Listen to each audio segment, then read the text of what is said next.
مکاشفہ کی کتاب اس کا 15واں باب، آخری آفتیں لیے ہوئے فرشتے۔ پھر میں نے آسمان پر ایک اور بڑا اور عجیب نشان یعنی 7 فرشتے 7 پچھلی آفتوں کو لیے ہوئے دیکھے، کیونکہ ان آفتوں پر خدا کا قہر ختم ہو گیا ہے۔ پھر میں نے شیشہ کا سا ایک سمندر دیکھا جس میں آگ ملی ہوئی تھی، اور جو اس حیوان اور اس کے بت اور اس کے نام کی عدد پر غالب آئے تھے ان کو اس شیشہ کے سمندر کے پاس خدا کی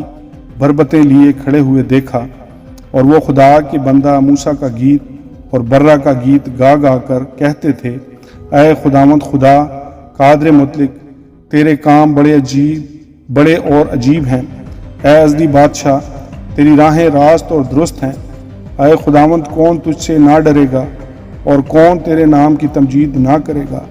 کیونکہ صرف تو ہی قدوس ہے، اور سب قومیں آ کر تیرے سامنے سجدہ کریں گی، کیونکہ تیرے انصاف کے کام ظاہر ہو گئے ہیں۔ ان باتوں کے بعد میں نے دیکھا کہ شہادت کے خیمہ کا مقدس آسمان میں کھولا گیا، اور وہ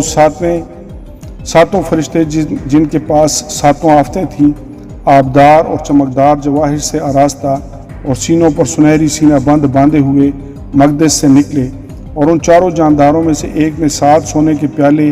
عبدالآباد زندہ رہنے والے خدا کے قہر سے بھرے ہوئے ان 7 فرشتوں کو دیے، اور خدا کے جلال اور اس کی قدرت کے سبب سے مقدس دھوئیں سے بھر گیا، اور جب تک ان 7 فرشتوں کی 7 آفتیں ختم نہ ہو چکی کوئی اس مقدس میں داخل نہ ہو سکا۔ آمین اور آمین۔